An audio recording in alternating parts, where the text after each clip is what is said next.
Welcome to this edition of XPS Express for Employers, our regular bite-sized insights into current issues affecting your employees' pensions.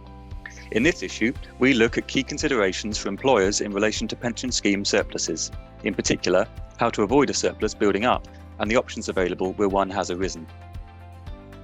After so long addressing deficits in defined benefit or DB pension schemes, employers are now faced with a new issue to consider, namely managing surpluses.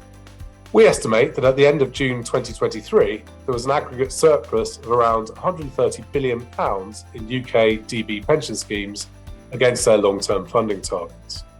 Now, there are steps that employers can take to avoid a surplus from arising in the first place, and that could include escrow arrangements, asset-backed funding arrangements, and reviewing areas of prudence in your funding assumptions.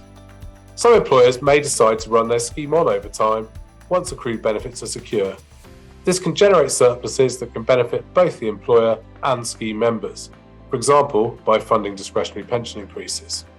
Once a surplus has arisen, there are a number of options for how this can be used.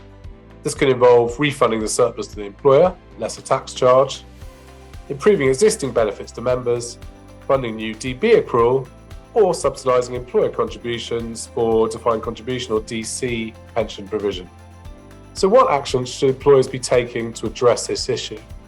1. Obtain the best possible buyout pricing so that you're clear on how far away you actually are from an insurance transaction and how much surplus there might be in your scheme. 2. Review powers and discretions within your scheme rules to understand which options are possible. 3.